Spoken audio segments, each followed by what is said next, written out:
आज विश्व रक्तदाता दिवस। रगत र प्लाज्मा दान गरेर जीवन बाँडौं भन्ने नाराका साथ नेपालमा पनि मनाइदै कान्तिपुर समाचारमा आज देशभरका सामुदायिक विद्यालयमा खुला प्रतिस्पर्धाबाट प्रधानाध्यापक चयनको तयारी। आगामी आर्थिक वर्षको बजेटलाई लिएर निजी क्षेत्रसहित सत्तारूढ दलकै असन्तुष्टि। कोशी प्रदेशको नामाकरण विवाद समाधानमा प्रमुख दल उदासीन हुँदा आन्दोलनरत पक्षसँग वार्तामा ढिलाइ। अन्तर्राष्ट्रियमा गोप्य सरकारी दस्तावेजमा लापरवाही गरेको आरोप लागेका अमेरिकी पूर्व राष्ट्रपति ट्रम्प अदालतमा हाजिर हुँदै र खेलकुदमा नेपाल सम्मिलित एसएससी महिला इमर्जिङ टिम्स एसिया कपको अपडेट। नमस्कार, अब मुख्य समाचार। संक्रमणकालीन न्याय सम्बन्धी विधेयकमा संसदीय समितिले गर्यो द्वन्द्व प्रभावितसँग छलफल। न्याय पाउनेमा पीडित पक्ष अझै सशंकित, अपनत्व लिन दलहरूलाई सुझाव। सर्वसाधारणले सहकारीमा जम्मा गरेको करिब 1 खर्ब रुपैयाँ जोखिममा 10,000 व्यक्तिले रकम फिर्ता पाएनन्। गुहार माग्दा पनि सरकारले बेवास्ता गरेको पीडितको गुनासो। लम्पी स्किन रोगले 71 जिल्लामा 10 गाई भैँसी मरे, 5 लाख संक्रमित। रोगले महामारीकै रूप लिँदा पनि नियन्त्रणमा सरकार उदासीन। अमेरिकी पूर्व राष्ट्रपति ट्रम्प गोप्य सरकारी दस्तावेज अवैधानिक रूपमा राखेको अभियोगमा अदालतमा हाजिर। पूर्व राष्ट्रपति विरुद्ध 37वटा अभियोग, आफू निर्दोष रहेको ट्रम्पको दावी। र विश्व फुटबलका प्रभावशाली प्रशिक्षक कार्लो एन्सेलोटीलाई ब्राजिल भित्राउने तयारी। ब्राजिलियन फुटबल संघले प्रस्तावका लागि यही साता छलफल गर्दै। सरकार र तत्कालीन माओवादी विद्रोही बीच शान्ति सम्झौता भएको 17 वर्ष बितिसकेको छ, तर शान्ति प्रक्रिया टुङ्गिएको छैन। सत्य निरूपण तथा मेलमिलाप र बेपत्ता पारिएका व्यक्ति छानबिन आयोग सम्बन्धी कानुन संशोधन विधेयकमाथि बल्ल संसदीय समितिमा छलफल सुरु भएको छ। समितिले द्वन्द्व प्रभावितदेखि सरकारवालासम्मलाई बोलाएर छलफल गरेको छ। शान्ति प्रक्रियासँग सम्बन्धित सत्य निरूपण तथा मेलमिलाप र बेपत्ता पारिएका व्यक्ति छानबिन आयोग सम्बन्धी कानुन संशोधन विधेयकलाई सरकारले फास्ट ट्र्याकबाट टुङ्गाउन चाहेको थियो, तर प्रतिपक्षी दलहरूको चर्को विरोधपछि सरकारले यो विधेयकलाई समितिमा पठाएको हो। शान्ति सम्झौताको 6 महिनाभित्रै शान्ति प्रक्रियाका सबै काम सक्ने भनिएको थियो, तर सत्य निरूपण तथा मेलमिलाप र बेपत्ता पारिएका व्यक्तिको छानबिन आयोग गठन गर्न 7 वर्ष लाग्यो। सत्य निरूपण तथा मेलमिलाप आयोगमा 63,000 र बेपत्ता पारिएका व्यक्तिको छानबिन आयोगमा 3,000 भन्दा बढी उजुरी परेका छन्। यो अवस्थामा कानुन संशोधन हुन लागेपछि समितिले पीडितहरूसँग छलफल गरेको हो, तर लामो समयदेखि न्यायको पर्खाइमा रहेका पीडितहरू सशंकित देखिन्छन्। शीर्षस्थ नेताहरूमा कहीँ केही मिल्या हैन, उहाँहरूकै समस्या हो, अरूको समस्यै होइन। प्रचण्ड, शेरबहादुर देउपा र केपी ओली जस्ता पुराना पार्टीहरू र के अहिले थप भएका नयाँ पार्टीहरूलाई पनि त्यो एउटा चासोको विषय हुनुपर्ने हो। उहाँहरू यसमा गम्भीर हुनुहुन्न, यो गम्भीर नहुँदाखेरिको परिणाम हो यो। संसदको कानुन, न्याय तथा मानवाधिकार समितिले गठन गरेको उपसमितिले पीडितका कुरा समेत सुनेर विधेयकको टुङ्गो लगाउन चाहेको देखिएको छ, तर नेताहरूका अडान भने यथावत रहेका छन्। हाम्रा अन्तर्राष्ट्रिय प्रतिबद्धताहरू छन्, त्यसलाई ध्यान राख्नुपर्छ। सर्वोच्च अदालतले गरेको फैसला छ, जुन तपाईहरुले पटक पटक भन्नुभयो, त्यो सर्वोच्च अदालतको फैसलालाई ध्यानमा राख्नुपर्छ, हेक्का राख्नुपर्छ र अर्को बिर्सनै नहुने कुरा पीडितहरूको हितलाई ध्यानमा राख्नुपर्छ। प्रमुख प्रतिपक्षी दलका नेताको भनाइ सुन्दा यो विषयमा सरकारलाई सहजै सहयोग हुने देखिँदैन, तर सत्तारूढ दलका नेता भने राष्ट्रिय सहमतिका आधारमा विवादित विषय टुङ्गोमा पुग्नेमा विश्वस्त देखिन्छन्। यो राष्ट्रिय विषय हो, त्यसकारण यसमा चाहिँ त राष्ट्रिय सहमतिका साथ नै अगाडि बढ्नुपर्छ। त्यो भनेको कमसेकम संसदभित्र भएका सबै राजनीतिक दलहरू यसमा एक ठाउँमा आउन जरुरी छ र त्यसरी दलहरू र सरकार एक ठाउँमा आउँदै गर्दा पीडितहरूलाई अनि चाहिँ त नागरिक समाज, मिडिया लगायतको सबै चाहिँ त देशका महत्त्वपूर्ण अङ्गहरू, कार्यपालिका, व्यवस्थापिका, न्यायपालिका सबैलाई चाहिँ त मान्य हुने ढङ्गको एउटा परिस्थिति निर्माण गर्नु नै यसको महत्त्वपूर्ण पाटो हो। कसको सरकार, कसको नेतृत्वमा सरकार छ भन्ने प्रश्न पनि होइन, त्यो हिजो कुन राजनीतिक दल कहाँ थियो भन्ने कुरा पनि होइन। यो त सबै जसले यो संविधानलाई स्वीकार गरेको छ, यो संविधानवादलाई चाहिँ स्वीकार गरेको छ, नेपालमा संघात्मक राज्य प्रणाली स्वीकार गरेको छ, ती सबै राजनीतिक शक्तिहरू त्यसबेलाको तत्कालीन विद्रोही माओवादी र 7 संसदवादी दलहरूको मात्र नभएर अहिले यो संविधानले निर्दिष्ट गरेको चाहिँ राज्य व्यवस्थामा जो शक्तिहरू चाहिँ प्रवेश गरेको नयाँ शक्तिहरू पनि हुनुहुन्छ त्यो उहाँहरू सबैको लागि चाहिँ राष्ट्रको लागि चाहिँ समाधान गर्ने एउटा साझा दायित्व हो। त्यसो त अघिल्लो सरकारको पालामै यो विषय टुङ्गोमा पुर्याउन भन्दै कानुनका जानकार तर गैर सांसद गोविन्द बन्दीलाई मन्त्री नै बनाइएको थियो। आफ्नो 6 महिने कार्यकालमा उनले प्रयास त गरे तर प्रगति हुन सकेन। ट्रान्जिसनल जस्टिस हिसाबले त्यसलाई एकोमोडेट गरेर अगाडि बढ्न चाहिँ अलिकति आँट गर्नुपर्छ। मैले देखेँ अलिकति आँटको पनि कमी भयो कि भन्ने लाग्छ मलाई। त्यो आँट चाहिँ गर्नुपर्छ। म आलोचनामा किन पर्ने भन्ने एउटा प्रवृत्ति छ नि। हाम्रो मुलुकै बिग्रिया के हो भन्दाखेरि हरेक अथोरिटीले म चाहिँ किन बेकार यो आलोचनाको पात्र बन्ने जेसुकै होस् भन्ने खालको जुन प्रवृत्ति छ नि त्यसलाई छोडेर होइन नेपालको यो प्रोसेस चाहिँ यही तरिकाले अगाडि बढायो भने टुङ्गिन्छ भन्ने लाइनबाट जाने हो भने म यसलाई टुङ्गिन समस्या देख्दिनँ। शान्ति सम्झौताको 1.5 दशक बितिसक्दा पनि दलहरू बीचको खिचातानीकै कारण शान्ति प्रक्रिया टुङ्गोमा पुग्न सकेको छैन। अझै पनि यो विषयलाई अल्झाएर राख्ने हो भने अन्तर्राष्ट्रिय क्षेत्रमै नेपालको छवि धमिलिनेतर्फ दलहरू सचेत हुनैपर्छ। कान्तिपुर समाचारका लागि क्यामेरामा श्याम श्रेष्ठ र राजेन्द्र महर्जनका साथ प्रकाश बम र दीपक आचार्य, काठमाडौँ। सर्वोच्च अदालतले 10 वर्षीय सशस्त्र सङ्घर्षमा बालबालिकाको प्रयोग गरेको दाबीसहित परेको रिटमा प्रधानमन्त्री पुष्पकमल दाहाल र पूर्व प्रधानमन्त्री बाबुराम भट्टराईसँग कारण देखाउ आदेश जारी गरेको छ। पूर्व बाल सैनिक लेनिन विष्टले दायर गरेको रिटलाई न्यायाधीश सपना प्रधान मल्लको एकल इजलासले अग्राधिकार समेत दिएको छ। यसैगरी नागरिकता विधेयक प्रमाणीकरण विरुद्ध परेको अर्को रिटको अल्पकालीन अन्तरिम आदेशका सम्बन्धमा हिजो पनि सुनवाई हुन सकेन। न्यायाधीश कुमार रेग्मी र हरिप्रसाद फुयालको संयुक्त इजलासमा 7औं नम्बरमा पेशी परेको थियो, तर रिट निवेदकका तर्फबाट बालकृष्ण न्यौपानेले पक्ष र विपक्षबाट बहस गर्ने धेरै अधिवक्ता भएकाले समय नपुग्ने भनेपछि सुनवाई हुन नसकेको हो। अब यो रिटमाथि असार 3 गते सुनवाई हुनेछ।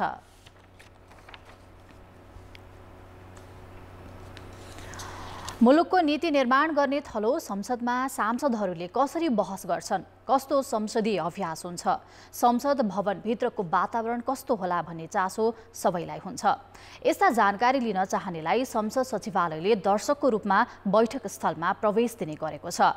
सांसदका बहस सुन्न विद्यार्थी, आम सर्वसाधारणदेखि अनुसन्धानकर्तासम्म संसद पुग्ने गरेका छन्। कलङ्कीको एलआरआई स्कुलको कक्षा 9 मा पढ्ने सम्पदा पौडेलले पाठ्यपुस्तकमा समावेश संसदीय अभ्यास र प्रक्रिया जतिसुकै पढे पनि राम्ररी बुझ्न सकेकी थिइनन्। तर सोमबार प्रतिनिधि सभा बैठकमै उपस्थित भएर सांसदका बहस र प्रस्तुति हेरेपछि छर्लङ्ग भइन्। हामी आफ्नो विचार प्रकट गर्नको लागि डराउन हुँदो रहेनछ। आनन्दले निर्धक्कका साथ गएर बोल्न सिकेँ मैले नेताहरूबाट उहाँहरूबाट। विभिन्न क्षेत्रबाट मानिसहरू संसदमा आफ्नो जनताको प्रतिनिधि गर्न आउनुभएको रहेछ। यसले गर्दा चाहिँ सबै मानिसहरूको समग्र विचार प्रकट गर्ने कार्य हुँदो रहेछ।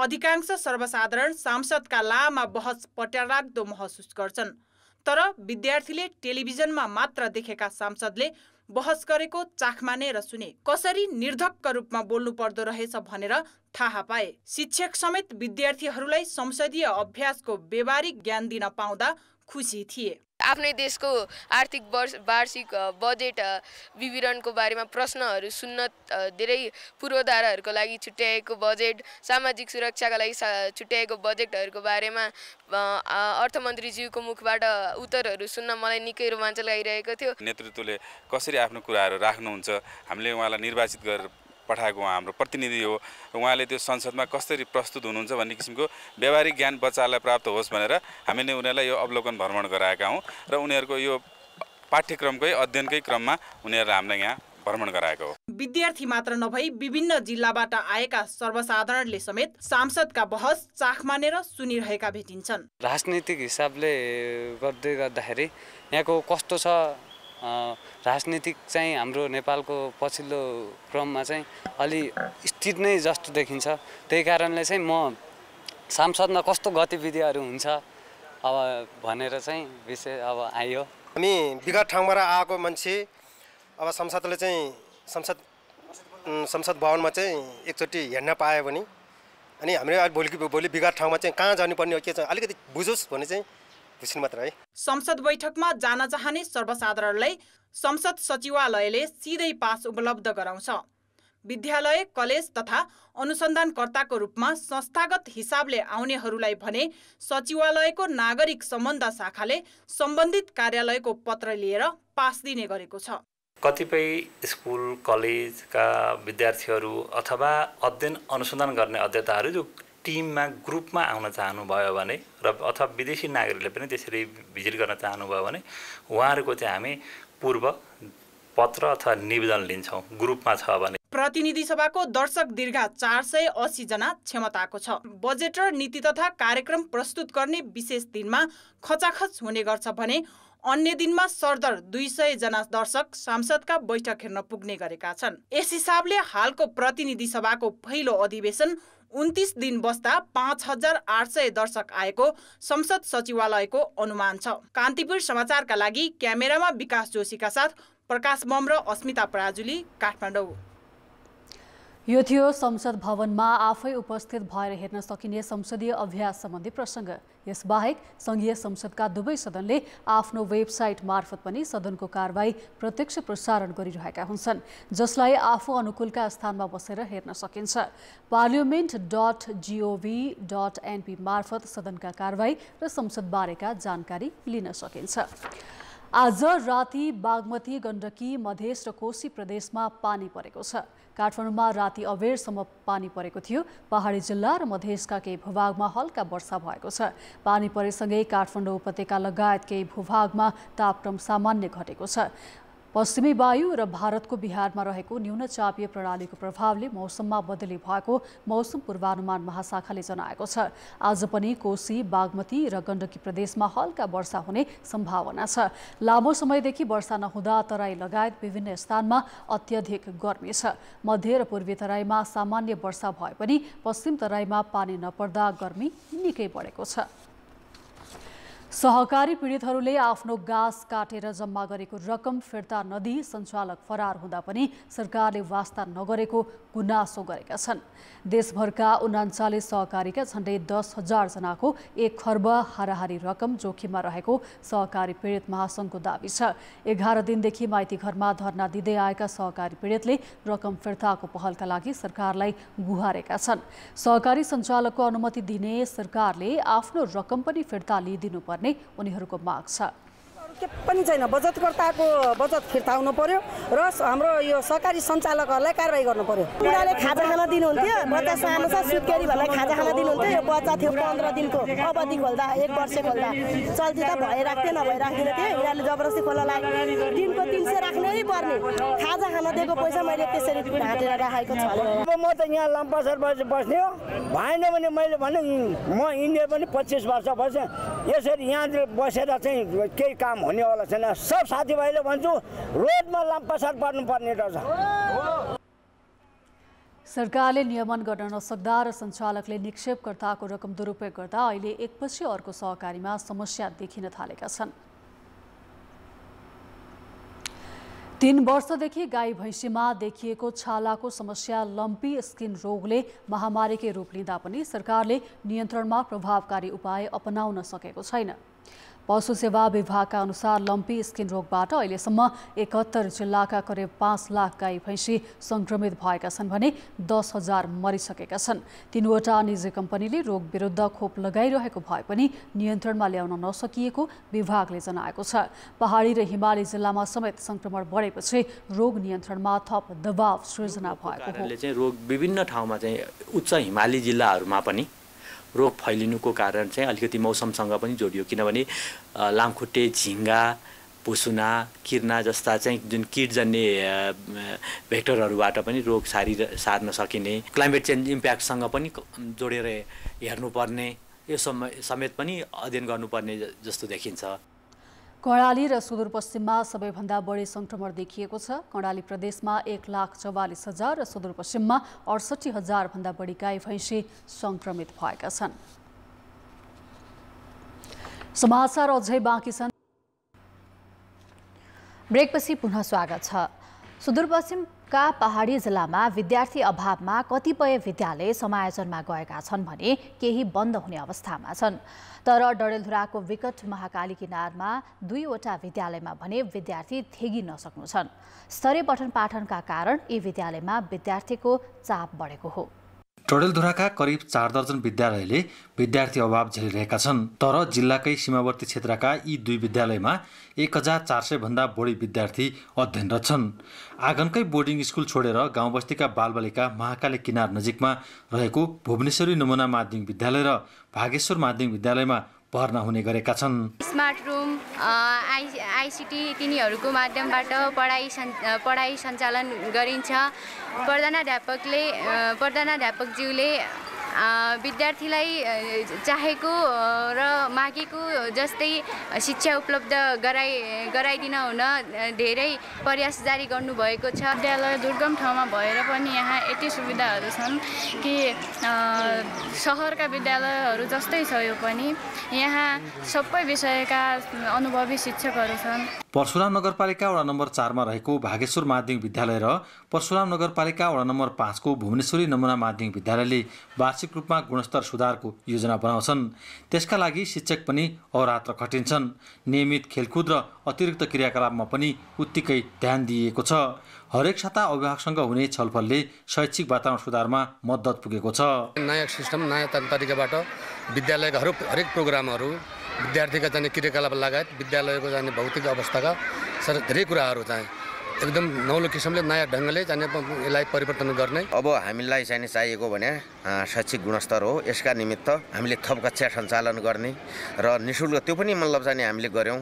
विद्यालयले नै त्यो थप कक्षा सञ्चालनको चाहिँ मतलब व्यवहार आफैले बेहोरेर भए पनि हामी चाहिँ त्यो तर्फ चाहिँ अगाडि बढिराखेका छौँ। 650 विद्यार्थी रहेको भागेश्वर माध्यमिक विद्यालयले प्राविधिक दार समेत सञ्चालन गरेको छ भने 700 भन्दा बढी विद्यार्थी रहेको भुवनेश्वरी माध्यमिक विद्यालयले साधारणतर्फ नै अध्ययन गराइरहेको छ।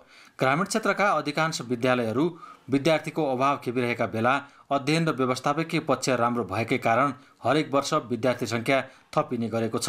शैक्षिक वातावरण निर्माण गर्नको लागि विद्यार्थी, अभिभावक र शिक्षक जो हाम्रो त्रिकोणात्मक सम्बन्ध छ त्यो सम्बन्धलाई मजबुत बनाउन पहिला त समय-समयमा अभिभावकहरूसँग प्रत्यक्ष अप्रत्यक्ष रूपमा छलफल अन्तर्क्रियाहरू चलाउने प्रयोग गरेका छौँ। बालबालिकाहरूको सर्वाङ्गीण विकासका लागि योजनामा, प्लानिङमा हाम्रो स्कुलमा कार्यक्रमहरू हुने हुनाले कुनै पनि विद्यार्थीहरूले, कुनै पनि बालबालिकाहरूभित्र रहेको क्षमताहरूको विकास गर्नुको लागि, क्षमताहरूको प्रदर्शन गर्नुको लागि यो विद्यालय उपयुक्त छ। यी दुवै विद्यालयमा हरेक महिना अभिभावक भेला हुने गरेका छन्।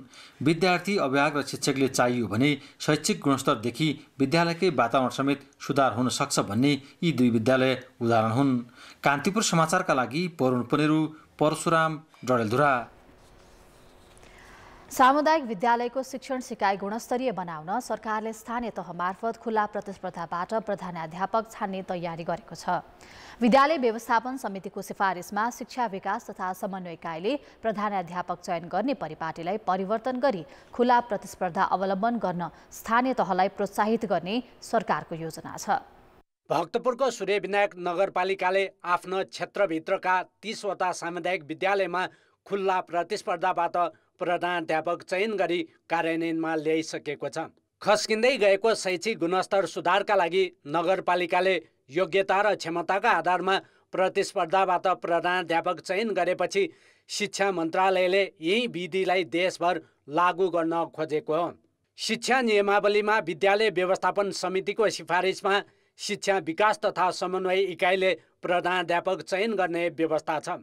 सरकारले यसलाई संशोधन गर्दै छुट्टै कार्यविधि बनाई स्थानीय तह मार्फत खुल्ला प्रतिस्पर्धाबाट प्रधानाध्यापक छनौट गर्ने योजना बनाएको छ। प्रधानाध्यापकका लागि योग्यता, अनुभव, तालिम, विद्यालय विकास प्रस्ताव लगायतलाई आधार मानेर कार्यविधि बनाई कार्यान्वयनमा ल्याउने सरकारको तयारी छ। उहाँहरूमध्येबाट योग्य व्यक्तिलाई प्रतिस्पर्धा गराएर अथवा प्रतिस्पर्धा भनेको मतलब अब त्यो लिखित परीक्षा लिएर भन्ने होइन कि यस्तो निश्चित आधारहरू छन् उहाँहरूको योग्यता अनुभव होइन त्यसपछि तालिमका विषयहरू हुन सक्छन् त्यस्तै अब विद्यालय विकासका प्रस्तावहरू भए हो यस्ता आधारहरूको आधारमा हामीले प्रतिनिधित्व छनौट गर्छौँ अथवा छनौट गरी हामी कार्यविधि बनाउँछौँ र त्यसलाई चाहिँ हामीले म्यासिभली यसलाई अगाडि बढाउँछौँ र यसले चाहिँ अन्ततः यसले असर गर्ने भनेको गुणस्तरमै हो। देशभर 28,000 सामुदायिक विद्यालय छन्। आधारभूत तहमा शिक्षाशास्त्र विषयमा कम्तीमा स्नातक र माध्यमिक तहका लागि शिक्षाशास्त्रमा स्नातकोत्तर तह वा स्वसरह उत्तीर्ण शिक्षक प्रधानाध्यापक हुन पाउने कानुनी व्यवस्था छ। स्थानीय तह मार्फत प्रतिस्पर्धाका आधारमा प्रधानाध्यापक छान्ने व्यवस्था राम्रो भए पनि योग्य र धेरै योगदान गरेकाहरू विस्थापित नहुने गरी नयाँ व्यवस्था लागू गर्नुपर्ने प्रधानाध्यापकहरू बताउँछन्। विद्यालयलाई सम्हालेर राम्रो बनाएर लगेका साथीहरूलाई अब प्रभाव व्यवस्थापनको सन्दर्भमा अहिले चाहिँ आएर त्यसरी भनौँ न अब अलिकति चाहिँ उहाँहरूमा पनि अलिकति मन दुख्ने गरी उहाँहरूलाई पनि अलिकति चाहिँ योगदान गर्यो के रहेछ र भन्ने किसिमबाट भन्दा पनि अलिकति प्रोत्साहित हिसाबले उत्साहित हिसाबले व्यवस्थित ढङ्गले गर्न सकियो भने अबको समय प्रतिस्पर्धात्मक रूपमा नै जानुपर्छ भन्ने लाग्छ। सामुदायिक विद्यालयको शिक्षण सिकाइ र गुणस्तर सुधार गर्न तथा व्यवस्थापकीय पक्ष राम्रो बनाउन स्थानीय तहले प्रधानाध्यापक चयन गर्नुपर्ने जनप्रतिनिधिहरू बताउँछन्। नमस्कारको भरमा कतिपय व्यक्तिहरूले व्यवस्थापन समितिले पर्व फलानु भनेर निर्णय गरेको भरमा धेरै विद्यालयमा पर्वहरू भएका हुँदै आएका थिए भने अब फेरि कम्पिटिसनबाट भइसकेपछि गुणस्तरमा पनि सुधार आउँछ र मनोबल पनि बढ्छ र पढे लेखेका व्यक्तिहरू अब्बल व्यक्तिहरू पछाडि पर्दैन भन्ने हामीलाई लागेर हामीले गरेका छौँ। प्रधानाध्यापक सक्षम र इमान्दार भए विद्यालयको शैक्षिक अवस्था सुधार आउनेमा दुई मत छैन। व्यक्तिगत निकटता र दलीय आस्थाका आधारमा शिक्षक नियुक्त गर्ने र प्रधानाध्यापक बनाउने प्रवृत्तिको अन्त्य हुनु जरुरी छ। यसका लागि तीनै तहका सरकारले नीतिगत निर्णय गरी अघि बढ्न आवश्यक छ। कान्तिपुर समाचारका लागि क्यामेरामा विकास जोशीका साथ नारायण किलम्बु, काठमाडौँ। अब जनताको आवाज हामीले सातै प्रदेशमा सोधेका छौँ। सामुदायिक विद्यालयमा खुल्ला प्रतिस्पर्धाबाट प्रधानाध्यापक छनौट गर्ने सरकारको योजनालाई के भन्नुहुन्छ? जनताको आवाज प्रायोजक NIC Asia bank limited. Bank पनि साथी पनि, राम्रो पनि हाम्रो पनि। प्रतिस्पर्धा गरेर ल्याउनु धेरै राम्रो कुरा हो। भिजन भएका व्यक्तिहरू आउने हुनाले प्रतिस्पर्धामै आएको राम्रो। प्रतिस्पर्धामा आयो भने त दक्ष र योग्य पनि हुन्छ। पद्धति सरकारले ल्याउँदैछ, यो चाहिँ स्वागतयोग्य छ। प्रिन्सिपलमा कम्पिटिसन भइसकेपछि त एजुकेसनको लेभल अलिकति भए अपग्रेड हुन्छ। सरकारले गर्नु लागेको चाहिँ एकदम सराहनीय छ, एकदमै राम्रो छ र यो चाहिँ कार्यान्वयनमा जानुपर्छ। विद्यालयको शैक्षिक तथा प्रशासनिक सम्पूर्ण काम पनि त्यसले व्यवस्था गर्न सक्ने हुँदा यो चाहिँ अत्यन्त राम्रो काम छ। राजनीतिक हस्तक्षेप नभए त यसलाई सकारात्मक रूपमै लिन सकिन्छ। व्यावहारिक रूपमा यसलाई काम प्रयोग ल्याउन सक्यो भने सबैभन्दा बढी उपयुक्त हुन्छ। कार्यान्वयन गर्न सकेको खण्डमा चाहिँ यो उत्कृष्ट नै हुन्छ। शिक्षामा चाहिँ एकदमै राम्रो गुणस्तरीय हुन्छ। राजनीतिक पार्टीको झन्डा बोकेको छ, पार्टीको जुलुसमा गएको छ, त्यो चिजहरू चाहिँ हुनुहुन्न। यसले चाहिँ शिक्षामा राम्रो सुधार आउँछ जस्तो लागिरहेछ। कानुनी रूपले पनि यो व्यवस्था गर्नु भनेको विद्यालयको सुदृढीकरणका लागि सहज हुन्छ। शिक्षाको गुणस्तर धेरै माथि पुगेर जान्छ। क्षमता योग्यता बोकेकोले चाहिँ नेतृत्व गर्छ भन्ने कुराहरू यो प्रतिस्पर्धाबाट आउँछ। खुला प्रतिस्पर्धा हुँदै गयो भने राम्रो मान्छेले स्थान पाउँछ। यो जुन परिपाटी सुरुवात भयो भने नेपालका सरकारी विद्यालयहरूले गुणस्तर कायम गरेर भोलिका दिनमा अग्रता प्राप्त गर्न सक्दछन्। योग्यता अनुसार इक्जाम दिएर पास भएर आएको हुन्छन्, त्यो नै राम्रो।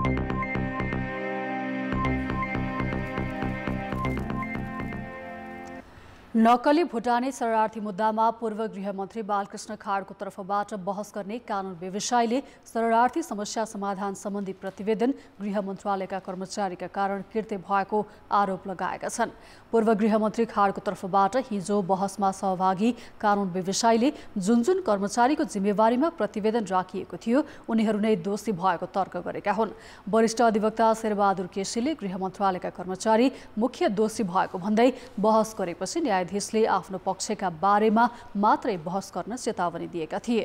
केसीले खाड विरुद्ध राज्य नै लागेको भन्दै तर्क गरेपछि न्यायाधीश प्रेमप्रसाद न्यौपानेले मुद्दाको वादी नै सरकार भएकाले विषयमा रहेर बहस गर्न भने। केसीको बहस विषयभन्दा बाहिर गएको भन्दै न्यायाधीश न्यौपानेले पटक पटक चेतावनी दिएका थिए।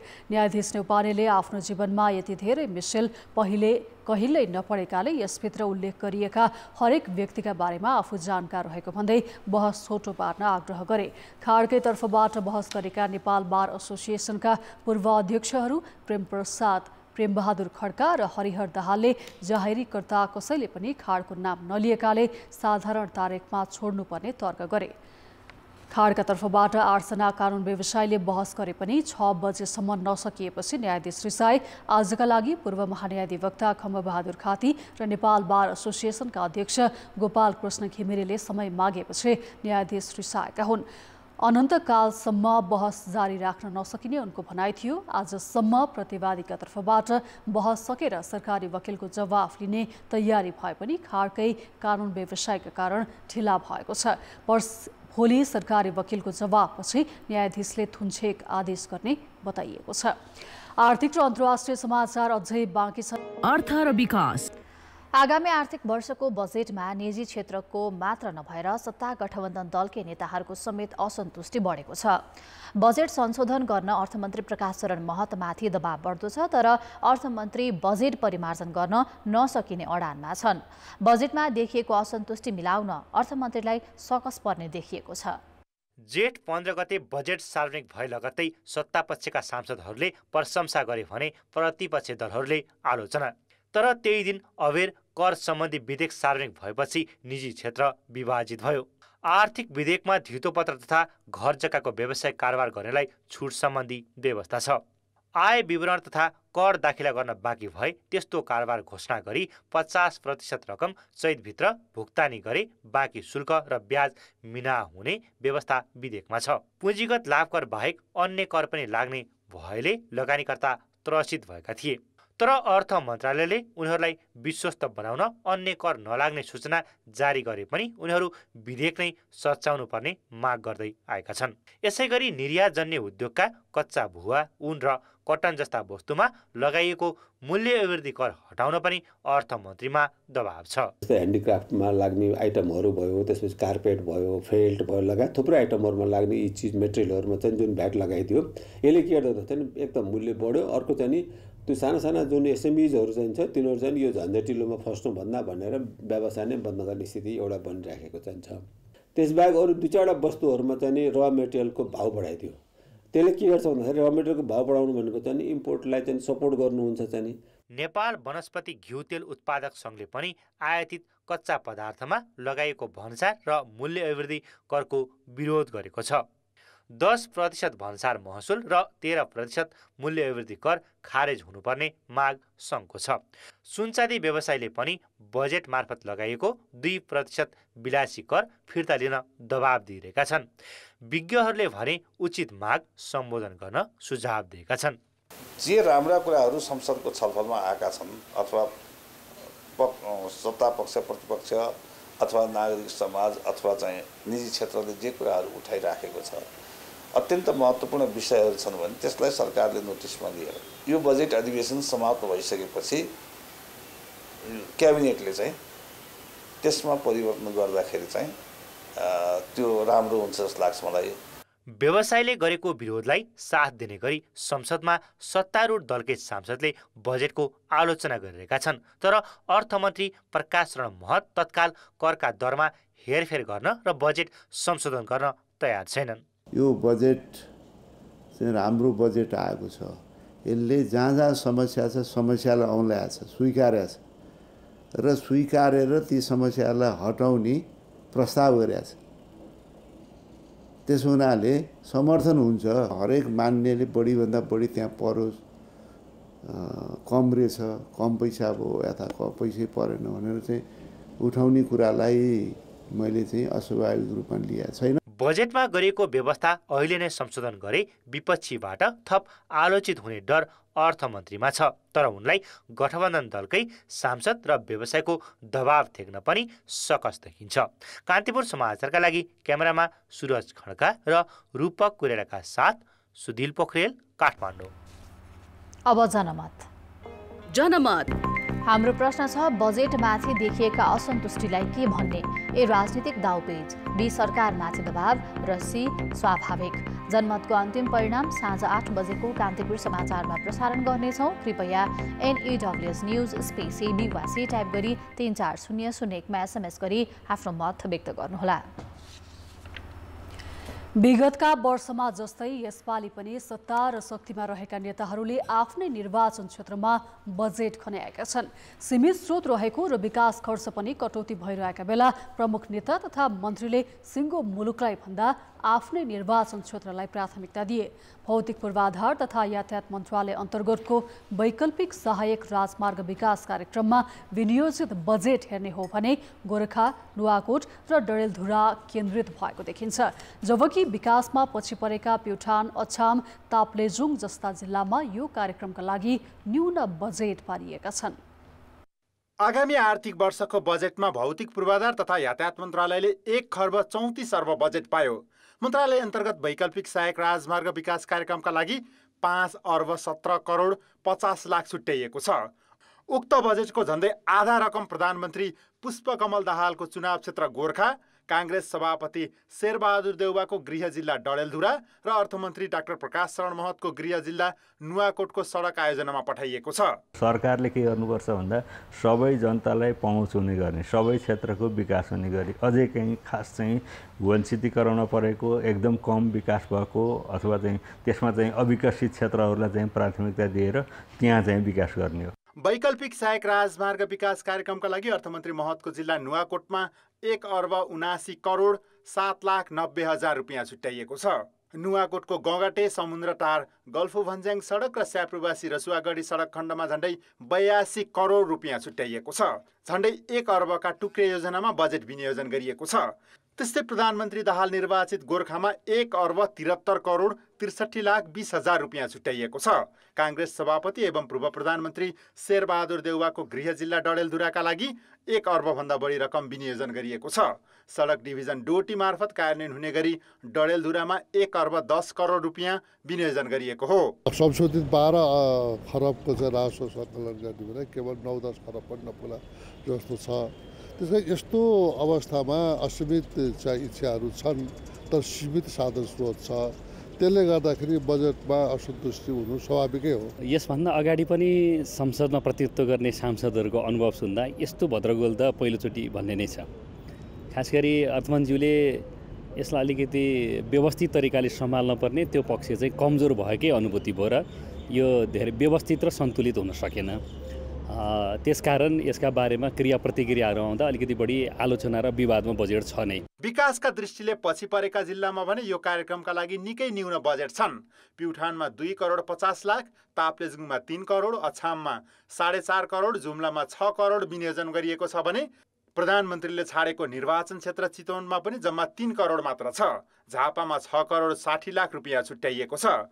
प्रधानमन्त्री र मन्त्रीले आफ्नै क्षेत्रमा बढी बजेट राखेपछि सांसदहरूले पनि सदनमा चर्को विरोध गरे। पक्षपातपूर्ण कस्तो छ भन्दाखेरि 5 करोड देखाएर सांसदहरूलाई थामथुम बनाएर उहाँहरूले आम जनताको मौलिक हकहरूलाई पनि कटौती गर्नुभएको छ। विशेष गरी यतिखेर डडेलधुरा, नुवाकोट र गोरखामा चाहिँ यो धेरै अधिकभन्दा अधिक बजेट चाहिँ त्यहाँ परेको भन्ने कुरा सबैले उठाएको हो र काहीँ न काहीँ कतै न कतै सरकार पक्षले पनि यसलाई कतै न कतै स्वीकारेको जस्तो हामीले महसुस गरेका छौँ। त्यसकारण यो व्यथिति हो, यस्ता कुराको अन्त्य हुनुपर्छ। यसबाहेक भौतिक पूर्वाधार तथा यातायात मन्त्री प्रकाश ज्वालाले गृह जिल्ला सल्यानका लागि पनि बढी विनियोजन गरेको पाइएको छ। वैकल्पिक सहायक राजमार्ग विकास कार्यक्रम अन्तर्गत सडक डिभिजन दाङ मार्फत कार्यान्वयन हुने गरी सल्यानका लागि 30 करोड रुपियाँ बजेट विनियोजन गरिएको छ। सत्ता पक्षकी सांसदहरूले समेत शक्तिशाली नेताका जिल्लामा बजेट केन्द्रित गरिएको र समानुपातिक वितरण नभएको भन्दै आलोचना गरेका छन्। कान्तिपुर समाचारका लागि क्यामेरामा रूपक कोइरालाका साथ पर्वतराज घिमिरे र सुमन पन्थ, काठमाडौँ। अब अन्तर्राष्ट्रिय समाचार। अमेरिकी पूर्व राष्ट्रपति डोनाल्ड ट्रम्प गोप्य सरकारी दस्तावेज अवैधानिक रूपमा आफूसँग राखेको सम्बन्धी फौजदारी मुद्दामा अदालत उपस्थित भएका छन्। विभिन्न 37वटा गम्भीर अपराधका आरोप लागेका ट्रम्प फ्लोरिडाको मायामी स्थित संघीय अदालतमा उपस्थित भएका हुन्। ट्रम्पले ती सबै अभियोगमा आफू निर्दोष रहेको दावी गरेका छन्। न्यायाधीश सामु उपस्थित हुनुअघि ट्रम्पको औँलाका छापहरू लिएको थियो। त्यसपछि न्यायाधीशको इजलासमा उपस्थित भएका ट्रम्पलाई आरोपहरू सुनाइए दिएको थियो। ट्रम्पका कानुन व्यवसायी टोड ब्लेन्चेले ट्रम्पका तर्फबाट उनी निर्दोष रहेको अभिव्यक्ति दिएका थिए। निलो सुट र रातो टाई लगाएका ट्रम्प भने 47 मिनट लामो प्रारम्भिक सुनवाईका क्रममा केही नबोली कुर्सीमा अडेस लगाएर बसेका थिए। उनको निधार खुम्चिएको थियो। न्यायाधीशले ट्रम्पलाई कुनै शर्त, धरौटी र यात्रा प्रतिबन्ध बिना नै अदालतबाट जान अनुमति दिएका थिए, तर उनलाई मुद्दाका सम्भावित साक्षीहरूसँग भने कुनै प्रकारको सम्पर्क नराख्न आदेश दिएको थियो। ट्रम्प अदालत परिसरभित्र रहेका बेला केही समर्थकले बाहिर प्रदर्शन गरेका थिए। अभियोगहरूमा दोषी ठहरिए ट्रम्पलाई अधिकतम 20 वर्षसम्मको जेल सजाय हुन सक्नेछ। समाचार अझै बाँकी छन्। खेलकुद समाचार। एसीसी महिला इमर्जिङ टिम्स एसिया कप अन्तर्गत आज हुने भनिएको पहिलो खेल टस नभई रद्द भएको छ। हङकङको ग्रिन रोड मिसन रोड ग्राउन्डमा समूह बी अन्तर्गत बङ्गलादेश र श्रीलङ्काको ए टिम खेल्ने तालिका थियो, तर सबैदेखि पानी परेकाले खेल चिसो आउटफिल्डका कारण नो रिजल्टमा दर्ज भएको हो। यो सँगै दुवै टिमले एक अङ्क बाँडेका छन्। दुवै टोली अपराजित रहेका छन्। यसअघि बङ्गलादेशले मलेसियालाई 97 रनले हराएको थियो भने श्रीलङ्काले युएईलाई 3 विकेटले पराजित गरेको थियो। यस्तै समूह बी अन्तर्गत बिहान 11:15 बजे मलेसिया र युएई बीच प्रतिस्पर्धा हुनेछ। नेपाल समूह ए मा छ। इटहरीमा जारी मुख्यमन्त्री कप राष्ट्रिय महिला भलिबल प्रतियोगिताको सेमिफाइनल समीकरण पूरा भएको छ। इटहरी रङ्गशालामा गए राति भएको समूह चरणको अन्तिम 2 खेलसँगै सेमिफाइनल समीकरण पूरा भएको हो। समूह चरणको दुवैवटा खेलमा 100% जित निकाल्दै एपीएफ र नेपाल पुलिस क्लबले सेमिफाइनलमा स्थान सुरक्षित गरेको छ। यस्तै 1 मा जित र 1 मा हार सँगै त्रिभुवन आर्मी क्लब र बागमती प्रदेशले पनि सेमिफाइनलमा स्थान बनाएका छन्। आज बुधबार साँझ हुने पहिलो सेमिफाइनलमा समूह ए को विजेता एपीएफ र समूह बी को उपविजेता त्रिभुवन आर्मी बीच प्रतिस्पर्धा हुनेछ। बुधबार राति हुने दोस्रो सेमिफाइनलमा समूह बी को विजेता नेपाल पुलिस क्लब र समूह ए को उपविजेता बागमती प्रदेश बीच खेल हुनेछ। उपाधि भिडन्त भोलि हुनेछ। उपाधि विजेताले नगद 3 लाख, उपविजेताले 1,50,000 रुपियाँ प्राप्त गर्नेछन्। प्रतियोगिताको सर्वोत्कृष्ट खेलाडीले नगद 55,000 रुपियाँ पाउनेछन्। कान्तिपुर खेलकुद समाचार अहिलेलाई यति नै। कान्तिपुर समाचार अहिलेलाई सकियो। कान्तिपुर टेलिभिजन हेर्दै गर्नुहोला। नमस्ते।